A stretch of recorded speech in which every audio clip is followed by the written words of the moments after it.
This is the D6 generation with your hosts Craig Gallant, little thing I like to call a joke, Russ Wakeland. I'd put the little white handkerchief on my head and go, "Oh, my brain hurts!" And Rafe Hollywood Granger. HD is in the house. With contributions from our lovely wives. He cheated, cheater, Russ. You guys have to know the rules before you play him. And our loyal listeners. Drago, we made you out of steel. The following is bonus content from the D6 generation, recorded live at Gencon 2009. All right, so we're here with Wyrd Miniatures. Could you guys go ahead and introduce yourselves and tell us your titles and what you do at the company? Hi, I'm Eric Johns. I'm a part owner and lead game developer at Wyrd Miniatures. Been working on Malifaux for a couple years now. Great. I'm Dan Weber. I'm assistant game developer. That's a nice look. I'm a helper, and I've been working on the game since before last Gen Con. Yeah, just about. Yeah. Great. Well, now whenever we have folks on the show, we always ask them, are you now or have you ever been a gamer? So, Eric, have you ever been a gamer? I've actually been gaming. I think I got into 40K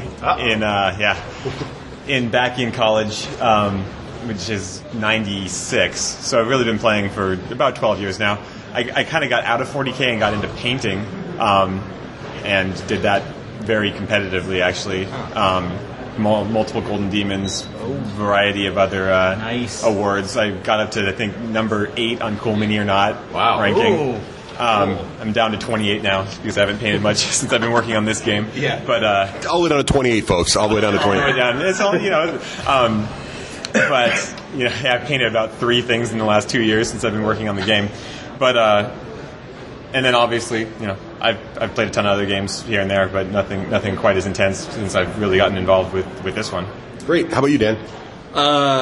I'm about a 20-year wasteland of gaming. So anything from I can count back to actually the second edition Warhammer.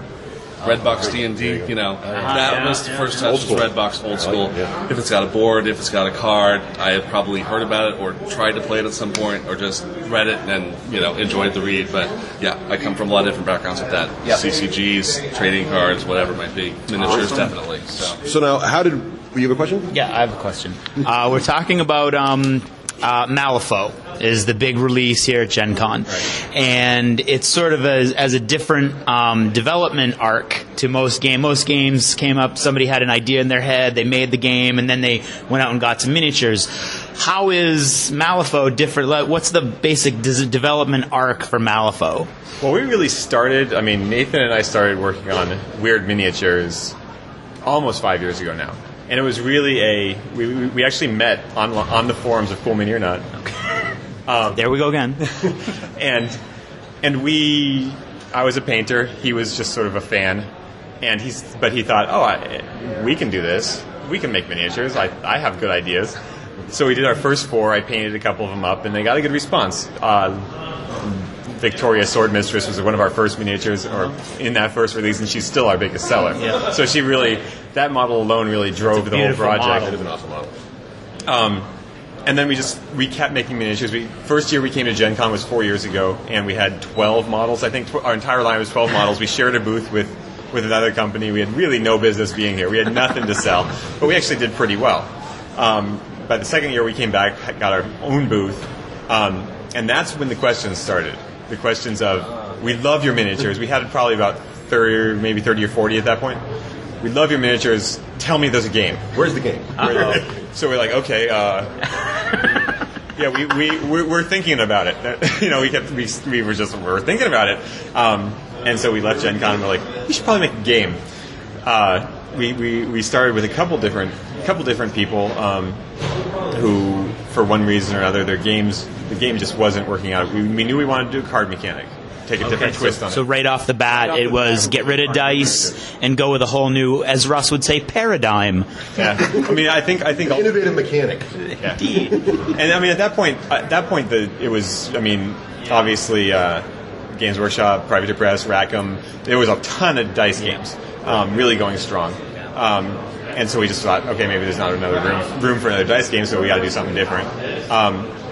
but like I said, we ran through several different editions that got scrapped.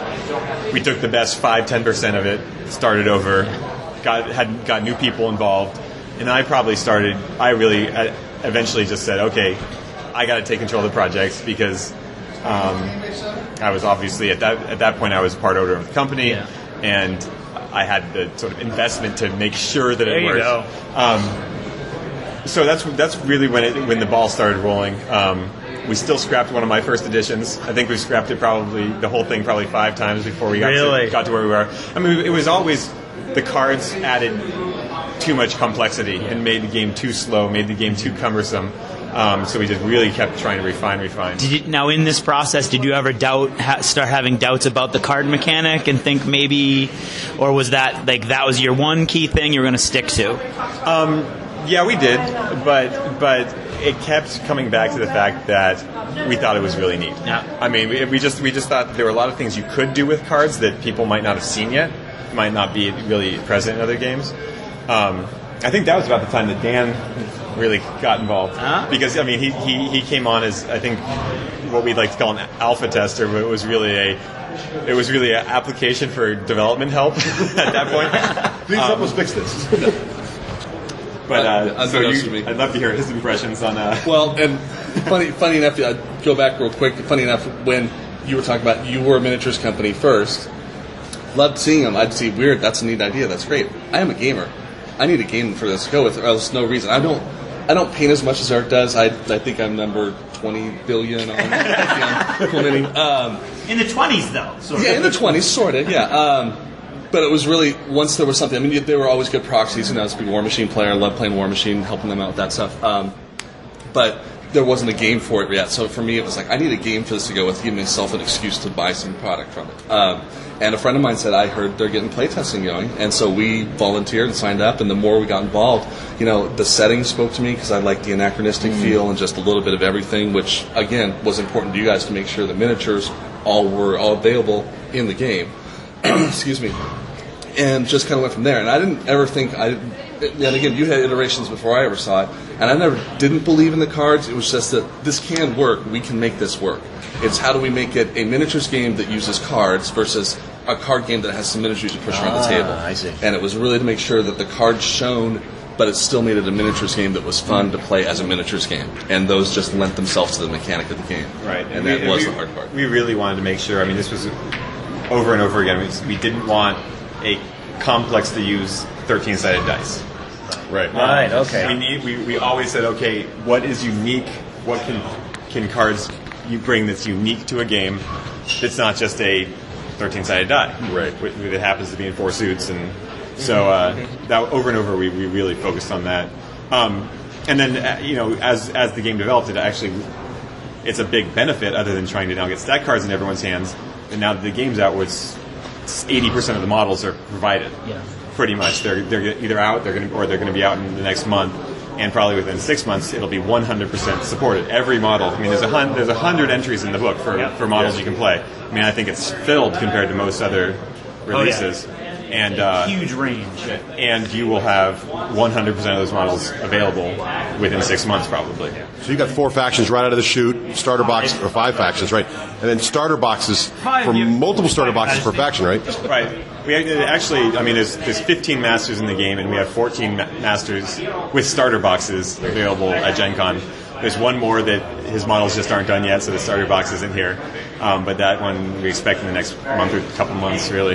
So. I have a question because I want to get the co-creators' comments as I blurt it out. So Russ is our Jedi mind trick. He always gets us into new games, and he found Perdita on the web, and Craig got us into playing Gutshot. So we were looking at Western stuff, and so I'm trying to ignore him because I'm like, we don't need another new flipping miniature game in our repertoire as gamers, not the podcast. So we come here and I see your models, and I'm like, yep, eye popping candy. Like I love that little girl. That's the faction I bought. Yeah, candy, and so we get taught the game, and it was tough with the card mechanic and the noise, and I had a tough time with it. And I thought, nah, forget it. I'm not doing this. It's too complicated. But then I sat down to play, where it was quieter. It was great, and the game was smooth and elegant. And then what I really enjoyed is that the the fact that every model is its own character. Right. And I wondered if you could tell us more about that design process. And Well, I mean, the initial design process is we were focused on a skirmish game, 5 to 8 models a side, 4 to 8 models a side, really. That's 428, not 48. And that's largely, I mean, we largely liked it because we wanted to make really interesting models that people would want to paint. We want to really focus on and highlight in their army instead of putting a big group. And So this isn't like 40 models dry brush. This is every model is a centerpiece model. Exactly. Really. I mean, if you have 5 models, the non-painters don't have any excuse to put out metal because they can dry brush those in an hour. Look at Dan over there. You get a couple unpainted models, do you? Well, I had an excuse up until the book came out. I don't have one, so. But also would give the painters a chance to really do 5 commander level paint jobs that they were used to only doing on one model in their army. They can now do every model in their crew to that level. Also, the card mechanic is the limiting factor in that when you get up to more models, you just start reshuffling too often, too many things. So there's limiting factors into the size of the army or size of your crew. I think I lost my train of thought. I want to follow up on that. I thought the balance, too, when you said the reiteration and the reiteration and the reiteration, to me, it really showed. Because you do have all these unique characters with all these unique abilities, and I never felt once that my opposing side was too powerful or that I wasn't powerful. I don't know how you got that together. It must have been through all those drafts. Because this game is polished. I mean, it really works. And the balance is great. We really focused on that. We've been testing for, like I said, since Dan came on probably 18 months ago, it's really been testing and going through that whole process. Yeah, it shows. And Dan and I actually have an interesting balancing sort of technique. I wrote the models, and they were all, Dan would look at it, he's like, you know how incredibly brokenly bad this model is? And then he would get his hands on it, and I'm like, you know how incredibly underpowered and boring that is? And it would really seesaw back and forth until you got to that middle point. Yeah. And having the small crew then is for painters, but it's also for the ability to make every model in the crew an interesting model play. I mean, there's a reason we put character-driven on the cover. Yeah, I noticed that. We wanted to put character-driven on the cover, and we wanted that to be the game where every model was interesting, had a story behind it. Yeah, we should say there's no units in your game. Everybody's an individual. Everybody's got a lot of different abilities. And spells. And other not just the crazy master. moves. Right. I think there's maybe 2 models without spells in the entire game, and that's because they have lots of triggers and lots of abilities, and there's maybe a few models with no triggers, and that's because they have lots of spells. But yeah, pretty much everything has. I mean, we went through it multiple times, and with solely the idea of, is this model boring? And I mean, we just would look at it, is this model boring? Can I ask you guys, I know you want to have the innovative sort of something different to attract people, and literally that's why I bought. So when I was looking at your models, I'd already a customer, but I'm kind of like, well, okay, this is probably an art company initially, like just cranking out a rule set to support their products. Oh yeah. Which turned out to be much more interesting than that. But when I saw, especially when I saw the card mechanic, I mean, that's a seller. I'm like, I got to see how they did this, even if it's okay. I want to see how they did it. It was much more than okay. But what other 2 or 3 or 4 problems did you see in the miniature games out there today that you were trying to solve in addition to a really cool mechanic? Oh yeah, put me on the bus. I don't want to say problems because every game is built around its own theme and mechanic and whatnot. So yeah, I wouldn't say problems. Not problems. Just come on. Make it new, Right. Okay. No. Yeah, there's no problems in any war games, folks. They're all perfect. And also challenges. Spreading across how many different rules and games I played and whatnot, and seeing things like an easy button sort of thing. Everybody likes a certain group in a thing because you see during the scenarios or whatnot, they're an easy button. Or again, like you said, everybody activates as an individual, so nobody's stressing about, okay, I've got to activate 15 things at once and do everything. Everything is its own focus. Limits on how much of a faction you can include. I mean, we have only so many of this guy, but you can have one of all the guys. That kind of a thing. A lot of it, I think, really came down to the scenario stuff. I was going to ask you about that because that's one thing I noticed that's very strong in your book that's not as strong in a lot of intro books.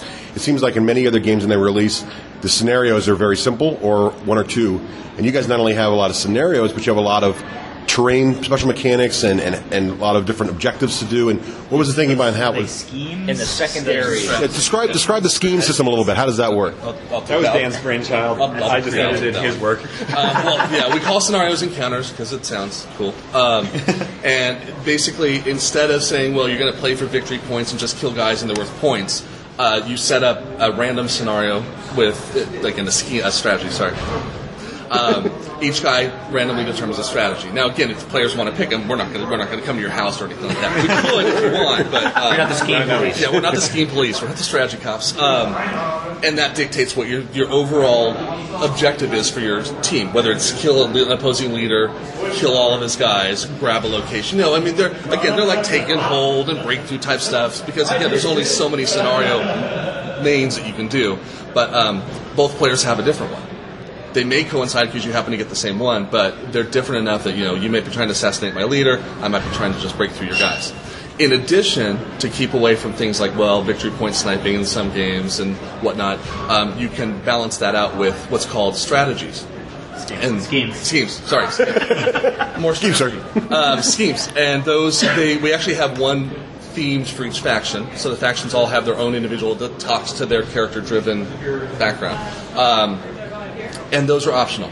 Those add in additional points if you achieve them. They're much simpler, they're a little more straightforward. But a player can feel his oats and flip it over before the game starts to show his opponent and say, I'm going to do this, stop me, and get an extra point, basically. There were 2 if you did it that way. Right. So kind of bragging rights. Exactly. You can pull it off. Yeah, right. So you could balance it out where you have a certain number of points, never touch your strategy, and still win just by your sneaky schemes that he never even seen coming. And we really tried to make that what you're looking at doing.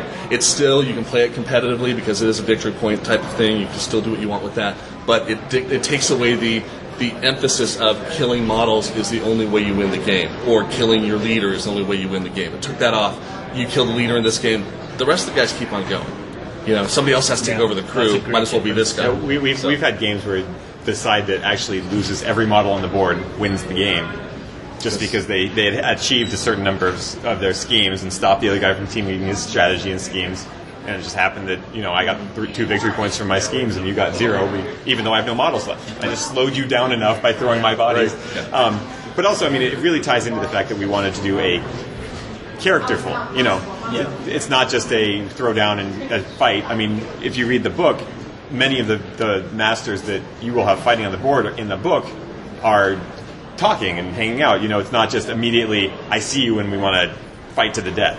Everyone has their own plot line, everyone has their own, and sometimes, today we're best friends, tomorrow my objectives conflict with your objectives, so we're on the field of battle. So to really play up that element, the sort of narrative and story element of the fiction and the setting, and that plays out in the schemes and strategies. Well, you mentioned the setting, and we've had debates on our show about other war games and the official term for the setting. Is it steampunk? Is it not steampunk? Is it sci-fi? Is it fantasy? This game is even harder to describe in many ways than other settings. What do you guys describe as the setting for Malifaux? What was the word? Steam Victoria Horror West Punk. I think that's what's on there in the forum. I don't know who did that. Well, what was kind of the influences and imagery you were trying to get out there? And I know you worked on some, but I'll throw it where I was coming from. Sure. When I walked in, again, I'm a big anachronistic whatever kind of player. I love the Old West. I love Victoriana. I love steampunk. You gotta love it if you like War Machine. Not that should be mentioned a lot of other things. Anyway, no, they're good stuff. All of that came together working on the theme. And looking at the models, again, that's kind of what you guys had theming in general. So I'm losing my train of thought. Because there's so much going on, it was trying to set down and say, how can you get all these things in the same place at the same time? Victoriana and the Old West are pretty contemporary with each other. So you've got that going. And steampunk's right there. And steampunk blends are right with it. So, just going through. And really, you can put in the horror element. Yeah. That's easily anywhere. And the one that I think everyone always tends to overlook is the comedy. Yeah. We have a comedy theme going through the book, and if you talk to Nathan, me, Dan, anyone involved, we always were like, okay, this ability is a fun name, but it's not fun enough. Yeah. Like End of the World, which makes pigs fly. Yeah, the pig whistle. That's an awesome spell. Spells are great. But so there's that additional genre mixed in too. But it's really it's a place where I mean, obviously it's through a breach, and the world takes place in an alternate place, not on Earth.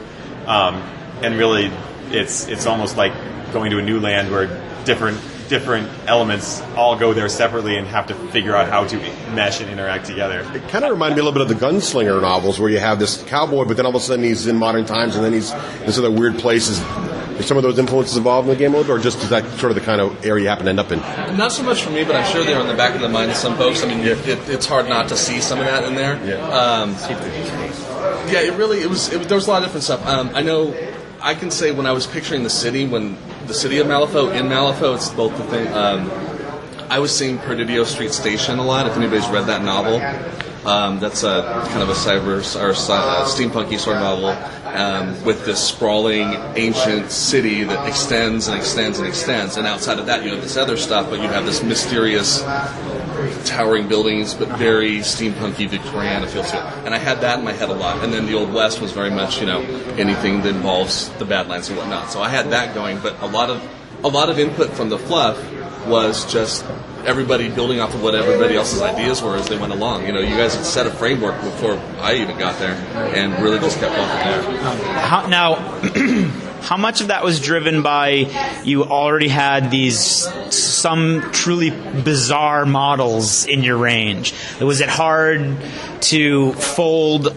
I know that it was your goal to get every one of those whacked out little models into the game, and you've done it beautifully. Was that hard to sort of justify all those things coming together? And even before the game had any sort of genesis to it, the setting did.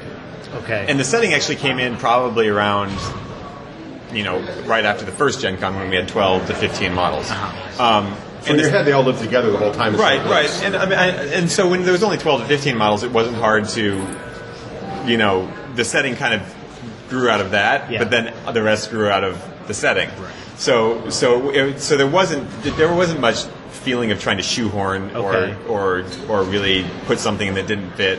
And we have retired one model. Uh-oh. But other than that, I think that no, why? It wasn't a very good model. But okay. Not because it was inappropriate or anything. No, it was just one that didn't work. Okay. But yeah, so there were. I mean, once we'd gotten that sort of basic ideas, and they were at that point they were very young ideas, but they were driving ideas, and they have matured at this point. Yeah. So yeah, there really hasn't been more than a few models that we felt we had to shoehorn and to sort of adjust their background and explain what they were doing. And so okay, great. But then, as you were making those models, then you had this sort of a neat idea of an environment where all these different elements were being brought together. So it wasn't that much, as you said, shoehorning. It was more of a fleshing it out. Right, exactly. And the thing is, we were fleshing it out even before we knew there was going to be a game. But we just wanted some sort of. Even if other people didn't necessarily immediately see the coherency of the range, we felt that there was a coherency and a driving force and a theme behind the whole range. And I think it worked out pretty well. We do have some models that actually there are Twisted line, which were sort of more silly and comedy models, and they've been sort of they didn't fit into Malifaux, and we never really expected them to. But they might show up in future games that I will only hint at this point. Oh, okay. Future games, like totally different game? Perhaps. We have a ton of ideas. We'll just see where it goes. I have a follow-up on the idea part from the creation part. Russ and I and Craig were talking about it. With all of us playing all the same games, it's like you dumped your brain out and filled it with your game, which is so unique. How are you able to achieve that? For example, the Soul Stone mechanic, which we haven't gotten into yet, but it's a mechanic where when you're picking your points and it's left over, you give it to your master. So to me, that's but there's more unique things like that. How are you guys able to achieve that level of uniqueness? You think? We actually have more.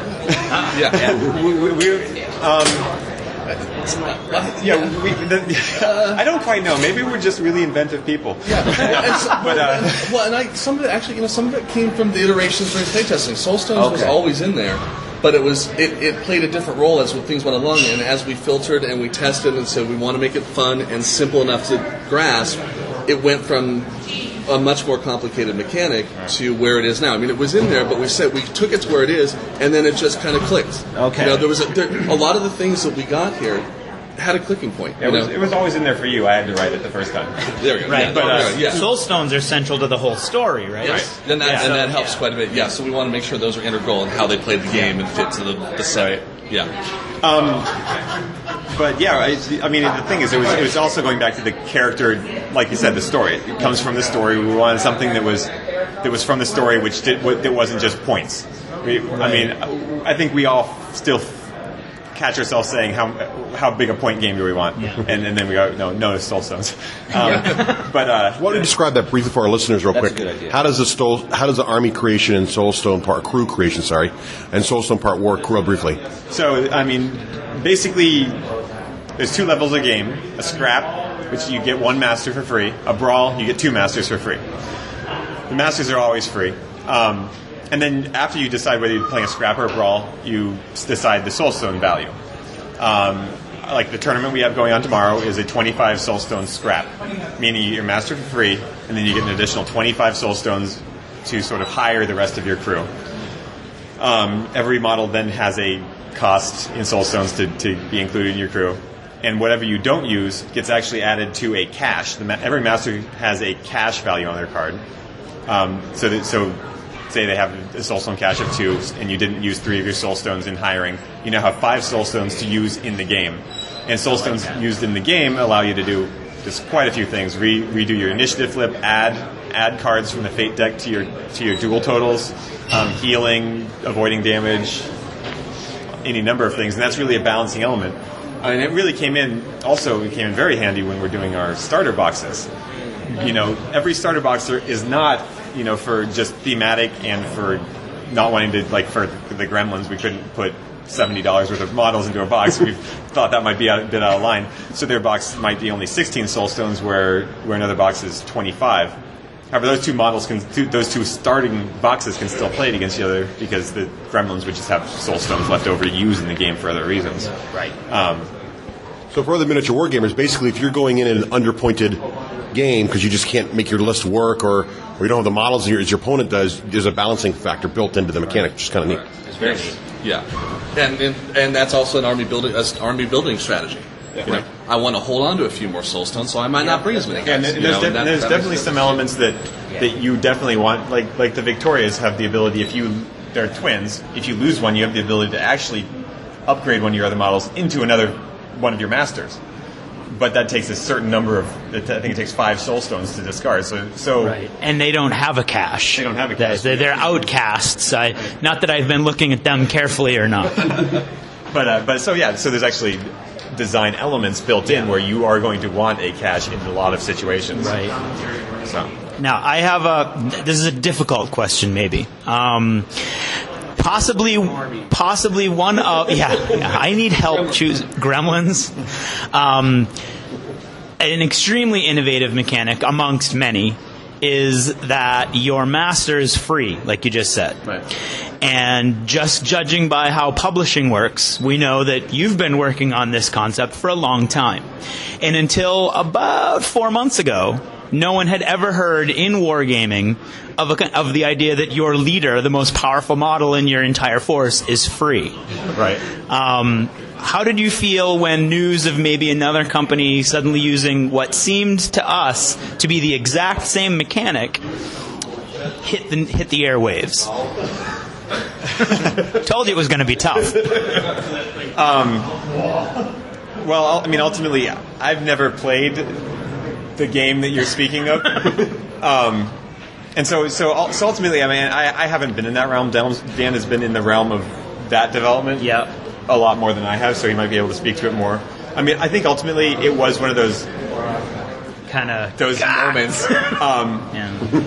But I mean, and then at the same time, we were like, okay, we're bringing a lot else to the table. Absolutely. If we were rehashing a lot of stuff you knew, and that was our thing. But we never really thought that was our thing. Yeah. I mean, that was something that was down the list in terms of innovation. Right. So we really never. Yeah. I mean, and the thing is, we obviously we'd been working on it a long time. They'd been working on it a long time. There was no, there's no conspiracy, I don't think. No, but there was definitely a Homer Simpson Doe moment when you heard about it. But to some degree, but it wasn't one of those. Oh, now it's over. No, absolutely, definitely not. When I saw it, I thought, somebody, what? Yeah. There's no way that any of that could have crossed over, but at the same time, it was the happy accident of good minds in two different areas, totally separate, coming up with the same thing. And you see that often in gaming and anywhere else. I mean, how often do you see a lot of similar made-for-TV movies about a similar theme? Obviously, maybe being shopped around at that point, like Meteor movies or whatever, showing up at the same time. It seemed like it was the time that people have been thinking about that. I mean, there's other things that you had mentioned that we've been seeing here and there, which couldn't have really been something anybody heard about, but just somebody happened to use a term or something that has come together, and you see it's like, wow, that's very close. But, well, it must be a good idea. It's not necessarily anybody's copying. So it's kind of a validation moment, really. Exactly. I was going to say too. I'm a lawyer in the real world, and community services. Well, let me give you my card. No, but in that there's an old lawyer saying where one lawyer in a town starves but two thrives. And I was thinking that when you were just describing that, Dan, to say it might have also felt like a pat on the back to say, hey, this is where two of us can go off. Yeah. But in the defense of your game, actually, not that I have a dog in that fight. Not that but anyway, it seems to fit so well with your rules and your game, with the Soulstone mechanic and everything, and it just seems to make sense, whereas I don't think it seems to make sense in that other. But anyway, that's all I got to say about that. We're not taking sides. No, me neither. One no. of the sides happens to be ours. But, I mean, again, it always just comes back to we did it because we thought it worked well with the story-driven. Oh, I think it works beautifully. I think it's great. Let's talk about how your reception's been here at Gen Con. So this is your first game. A lot of innovative stuff in here. You had to be a little nervous coming in, though, thinking, are they going to just laugh at us with this crazy card thing? Are they going to embrace it? Are people going to come by the booth? I mean, what's... They're going to hate it without giving it a chance. Right. I mean, are they going to be like, Craig, we don't know what's going to happen. Just give it a hard time. He loves the game. So what... well, how's it been? How's it been going? Has it been exceeding expectations? Yeah. I think, I had multiple nightmares of showing up, and, I think last year our first sale was 34 minutes in. We're like, okay, come on, just please let us beat last year. And I think, we had a line down to the cross, the hallway, awesome. 5 minutes in. And there's a lot of people that was their first stop. We saw it again this morning. It was their first stop for a lot of people coming on the weekend. So that really was a big help. And then, of course, even after the first day, on Friday, I was thinking, okay, now that they've read it, they've told all their friends, and no one's going to show up on Friday. Right. But that again didn't work. So ultimately it was like I thought. Obviously I've seen the miniatures before. Everyone's sort of been gathering on the setting. We've had our online chronicles out, so people have gotten hints on that too. And so it was really like, will people like this game? That was the last thing that I think we needed to draw people in, and it seems so far we've gotten really positive feedback. Many of the questions we've got have been a relatively quick and easy, this is how it works, and people go, oh, no, yeah, now I see it, that's great, that really works. So we haven't come up with any people saying, what about this? And us going, oh, yeah, we should need to revisit that. That hasn't come up yet, which was another sort of nightmare situation that I had. And so the tournament should be fun tomorrow for that, too. You'll be able to see if there's any weirdness going on, right? Exactly. That's tonight. Tonight. So, that's the tournament tonight's really our first organized play situation. So maybe, and we're really hoping to push the organized play. We've built the game with the idea that people can play for fun in casual settings, but it's also built for people to be able to play in competitive settings, because I know there are a lot of players out there that live for the competitive gaming. Yeah. Well, can I talk to that for a second? Sure thing. As a longtime gamer, I love playing casual games. I also enjoy the thrill of a good competitive game. So when we worked on it, one of the things we tried to hammer in to make sure both groups would be happy. If you're the ultimate uber competitor, we want a balanced game to go for you, but have a competitive environment and a competitive framework to play in. If you just want to sit down and play a game quickly and just have some fun, we want to make sure that's there and it doesn't feel like it's geared towards a competitive play environment. So competitive players will enjoy it. Casual gamers won't feel like they have to play competitively to enjoy it. So it's trying to balance those two. So I just want to throw that in. We really tried to make that a happy medium for both We had groups. quite a few conversations about getting that balance in there and really providing for both groups. So. You know what? Well, my experience was when I got it, and I went upstairs and read it, and then started playing the demos with Ambrose and some of the other folks at your company, I said, oh no, the game, not only does it not suck, but it's phenomenal. Now I got to go back down and buy more stuff. Has that been sort of the experience? Have you found people come by on Thursday, pick the book up, and then they're back down the next day buying more, and then they're saying, oh, I got another faction now because I want to show my friends, and has that sort of been the reaction? We've definitely had that, awesome. and that's a very validating response. I mean, I was going to say, I was talking with somebody at the booth, and just like a little anecdotal example of that. Guy's looking around, and I said, can I help you with anything? He's got a starter and stuff in his hand just to see if you need any questions answered. He goes, no, I picked it up yesterday, or whenever it was he picked it up, it was earlier. And I called my buddy in Washington State who went online and checked out some of the stuff, and so I'm getting him a starter and some other stuff too. So it's like nothing better than that. So, what do you want? Can you give us any hints about any future things coming up? I mean, there's some models in the book like the Peacemaker, the little robot for the guild, and some other things that are very exciting. What's the release? Anything coming near? You can kind of give hints about, drop some exciting news about. Obviously, after reading the book, you see that totems are pretty integral to making masters. We were just talking about those this morning. And that's really probably our next 2 or 3 months are going to be, you'll see all the totems released. So they'll all be ready. We have 4 in the booth if you guys haven't seen them yet. Oh, I haven't seen them. But we have at least another... I got to go buy something else. They're not for sale yet. Just to give you an example. You can just look at my wallet's still smoking. But so all the totems will be released, and then we really, like I said, we're really expecting to have a fully supported 100% of the models out. That's our goal in the next 6 to 8 months.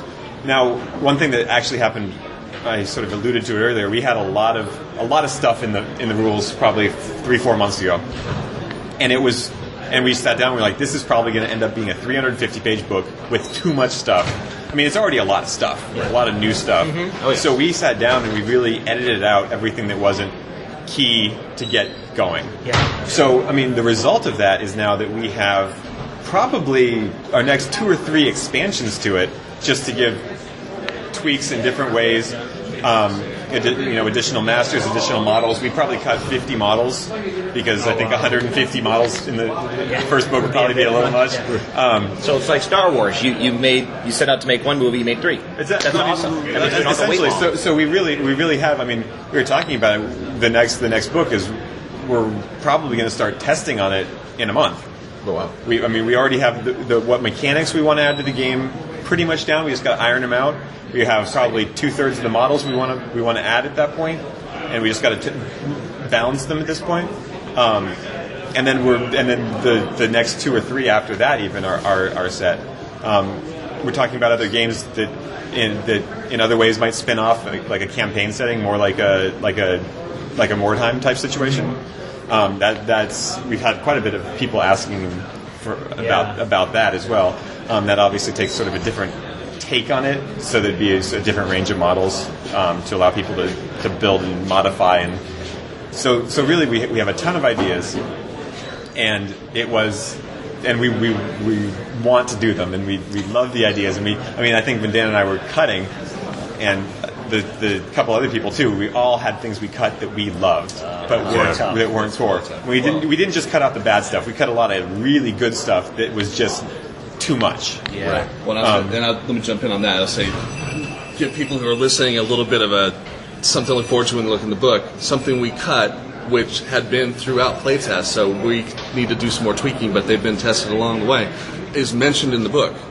That call out in the beginning, and it's mentioned on some of the stats. So you're going to see something that's not in the book, but's mentioned to let people know, hey, this is coming. And that's something we decided there was just too much stuff to introduce players to. So really the groundwork is all set because we developed the game with all this stuff, so we don't have to go back and adjust the basic. It's not a super balancing issue later. It's not like the second book's going to break your system. So we don't have to go back and adjust. And use Soulstone. There's a use Soulstone ability in the book. This is just an example. Yeah. Use Soulstone, and it says all masters have used Soulstone. But then you'll notice no other model in the book has this use Soulstone ability, even though it's specifically. So we could have just said masters are able to use Soulstones. Right. But we know that there are ways down the road that models that will use Soulstones and ways to upgrade other models to be able to use Soulstones. So that's already built in, and so we don't have to really revise core mechanics to do any of the things we want to do down the road. That's awesome. I got one last thing. It'll make Eric blush because he doesn't know I was watching. I think our audience also likes to know, like, you know, that you're a person. And I was impressed, Eric. You were doing the speed painting for charity, and so there's a whole line of painters, and they're all kind of jovially competing, but they were competing against each other. You know, they wanted to have a good model, and we observers would walk up and stick our faces in the painters' faces, which I thought was awkward. But Eric, you were very, you know, calm and happy and smiling, and you would stop painting and show a person looking in your model, and I was like, that's the kind of owner of a game company. I don't know why, I don't know, but that just struck me, so I wanted to say I thought that was really cool. Yeah, I mean, that's one thing Nathan and I and Dan too. I mean, we want to be part of a community. I mean, we're gamers. We started as gamers. We started as painters. I love talking about painting on the forum. I love talking about gaming on the forum. So we didn't want to set up a forum where we were just sort of like up on high watching the people talk about what we did. I mean, we wanted to be in it. We wanted to chat with everyone. I mean, and ultimately, it's we wanted to get good feedback and use that feedback. And unless you have the dialogue, you can't do that.